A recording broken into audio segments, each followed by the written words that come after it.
Hola, hola, mi nombre es Osmar Pérez, soy médico, especialista en medicina interna y cardiología, actualmente candidato a máster en insuficiencia cardíaca. Soy de Colombia y trabajo actualmente en la Fundación Clínica Chayo en Bogotá. Mi charla es acerca de insuficiencia cardíaca con fracción de eyección preservada en el 2020. Hola a todos, el día de hoy les voy a hablar de insuficiencia cardíaca con fracción de eyección preservada en el 2020. Miren ustedes que pues esta presentación es realizada totalmente por mí, es basada en la evidencia científica disponible, en guías y artículos como ustedes lo podrán ver a continuación.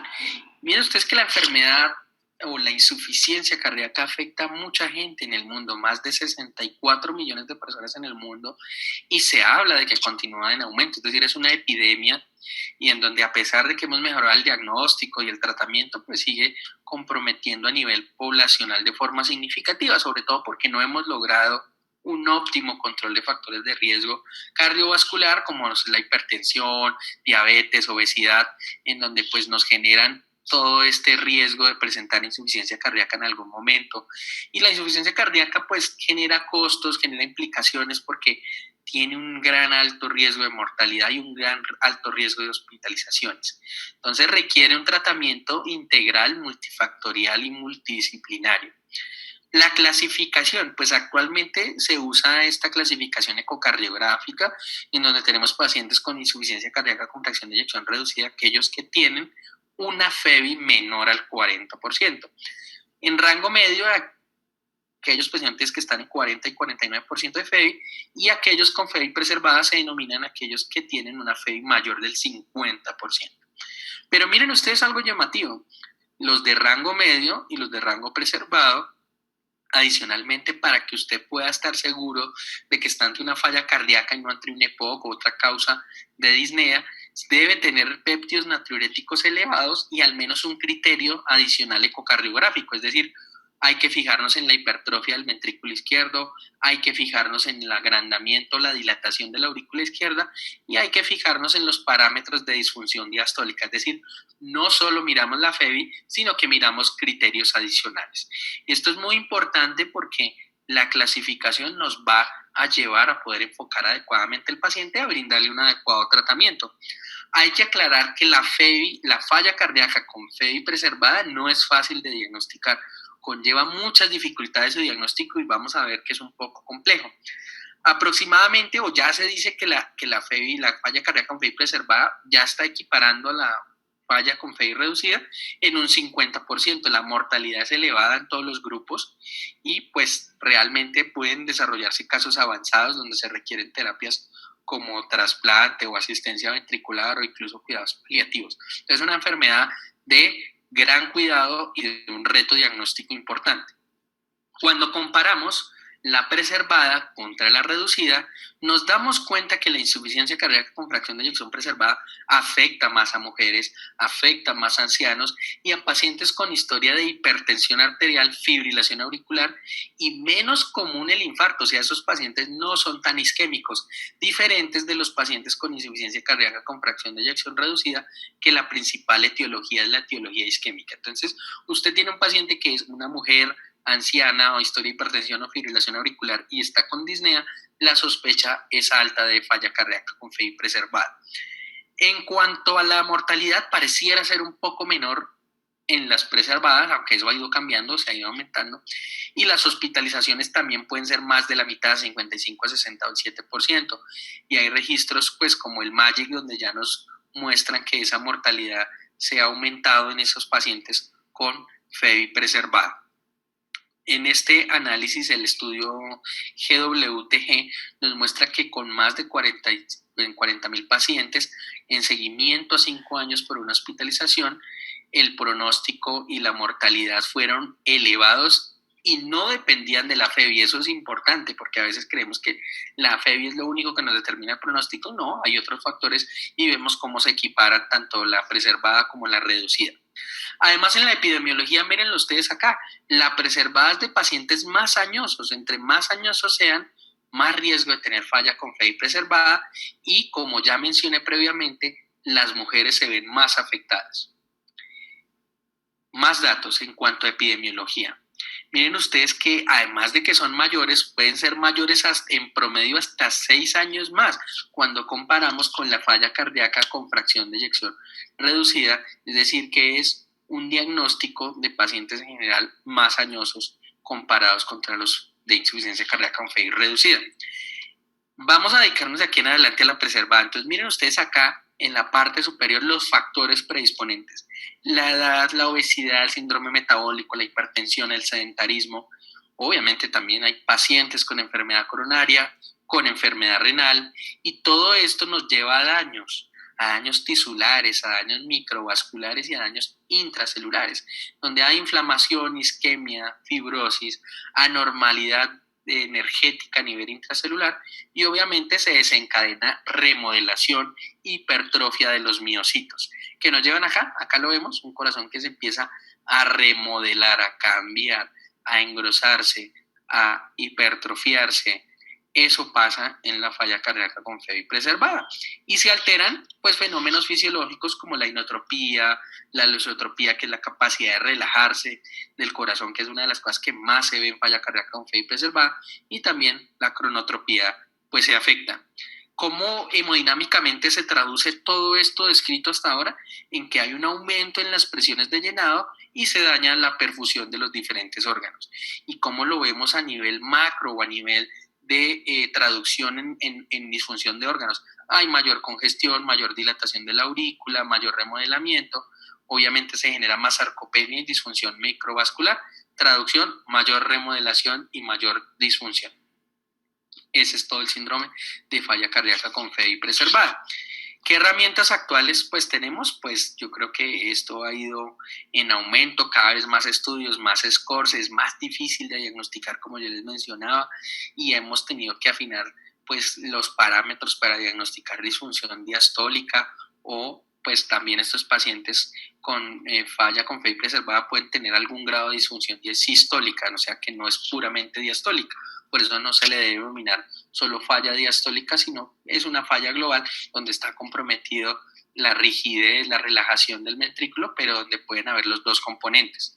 Fenotipos hay diferentes, miren ustedes que ya vimos fenotipos según la FEBI, que la etiología valvular está implicada, que el ventrículo derecho se puede comprometer aisladamente, que la aurícula se dilata y que tenemos pacientes en rango medio que se comportan con rasgos de o la una o la otra, es decir, se pueden comportar como reducidos o como preservados, y acá vimos todos los parámetros que hay que mirar. La masa del ventrículo se aumenta en hombres más de 115, en mujeres más de 94, y un número mágico en la aurícula es que se aumenta más allá el volumen a 34 mililitros sobre metro cuadrado.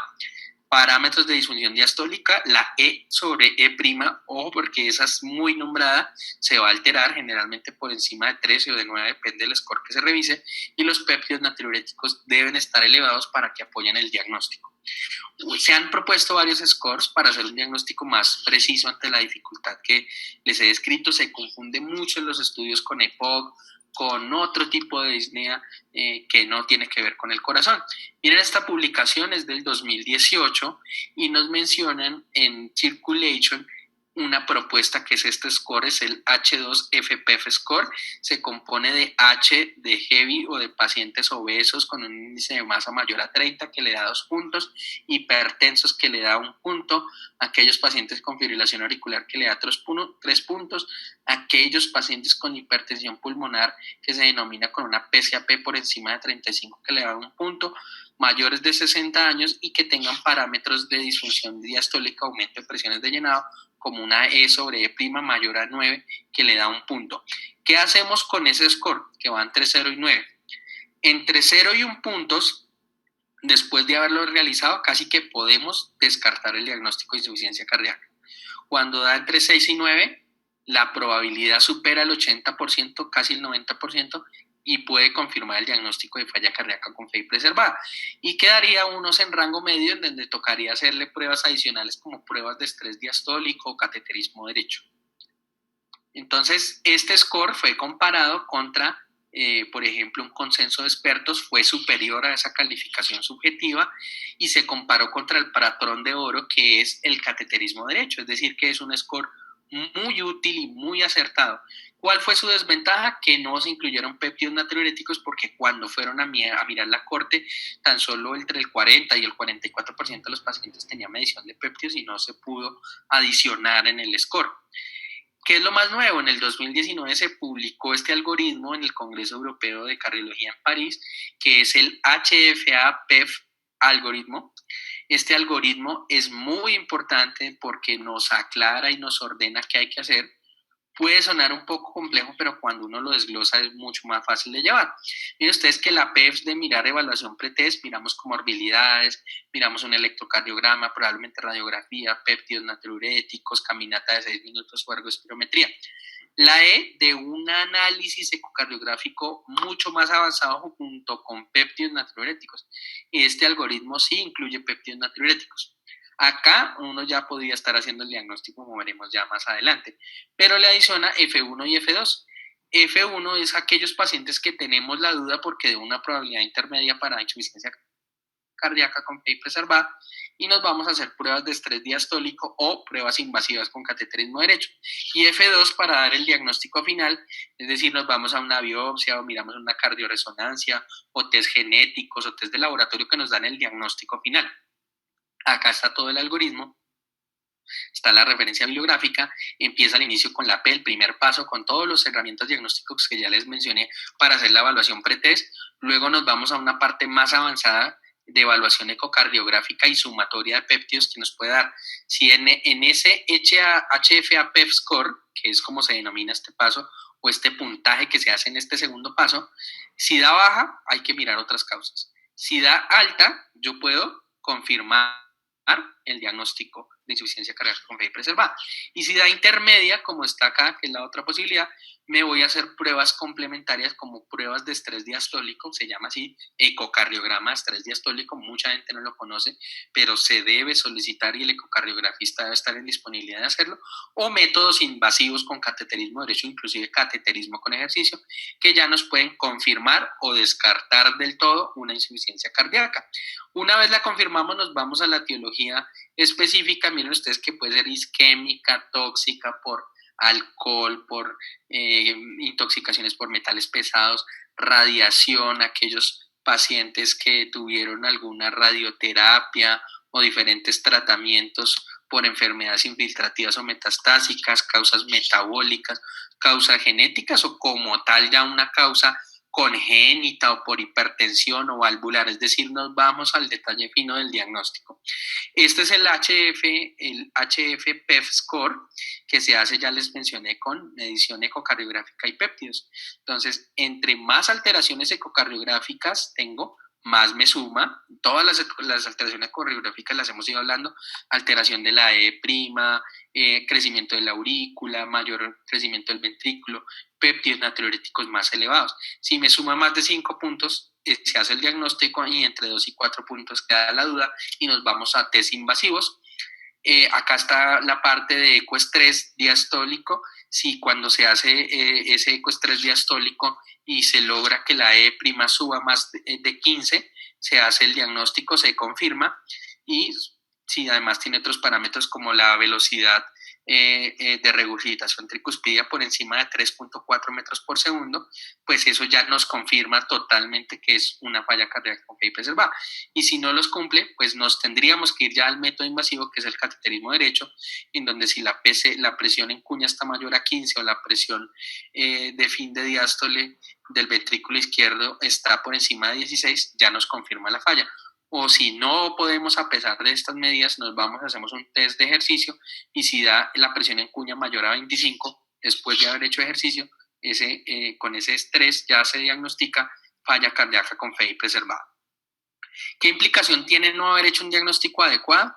Pues realmente que han fallado muchos estudios con ARA2, con IECAS, con metabloqueadores e incluso con espironolactona hubo algunos problemas por no haber hecho un diagnóstico adecuado y por eso en esta entidad no tenemos un tratamiento al día de hoy bien contundente.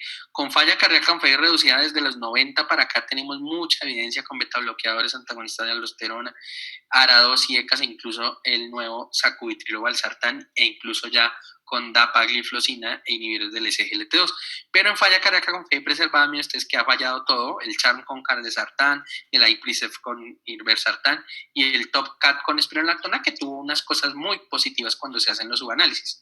Miren ustedes que en el TOPCAT hubo un problema, es que hay países como Rusia o Georgia en donde no midieron péptidos natriuréticos que son clave para hacer el diagnóstico, y por eso el estudio con espironolactona no dio positivo allí.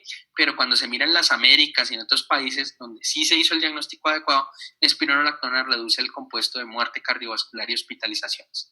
¿Cuál es el mensaje más grande para tratar falla cardíaca con FEI preservada?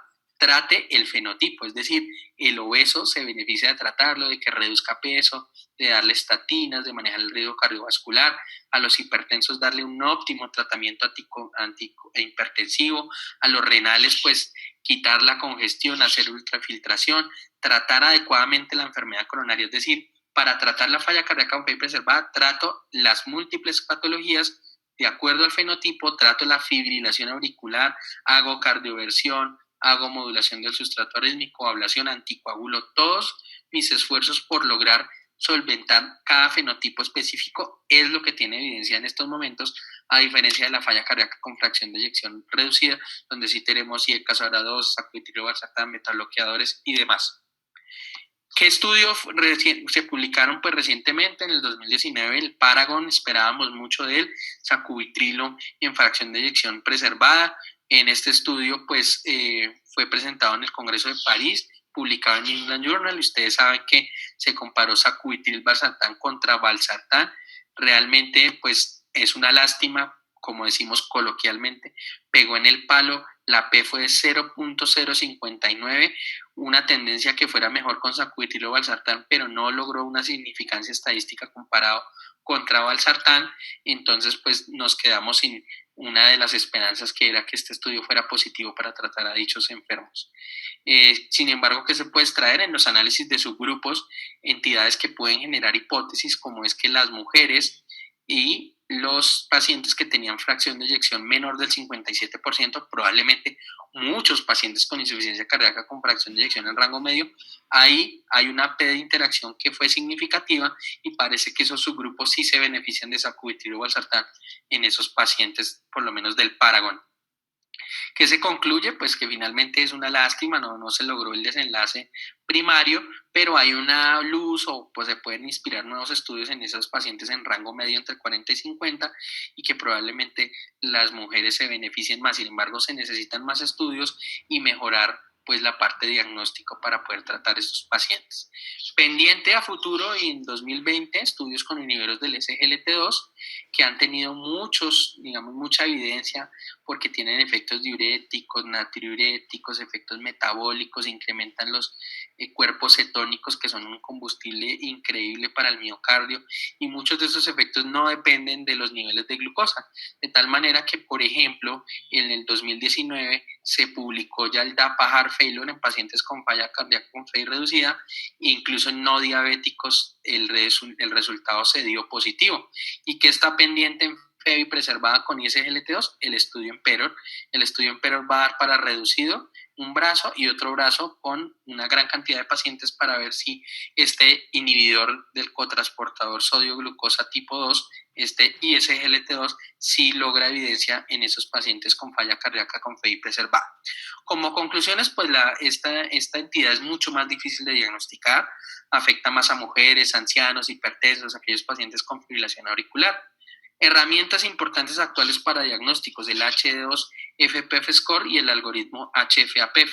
Y en crecimiento, pruebas de estrés diastólico. Probablemente el gold estándar es el cateterismo invasivo, pero pues no se le va a hacer a todo el mundo. Y tratamientos en estudio, porque pues hasta el momento ninguno ha logrado reducir la mortalidad, por eso hay que tratar las comorbilidades como la hipertensión y los demás comorbilidades, y tratar los fenotipos específicos.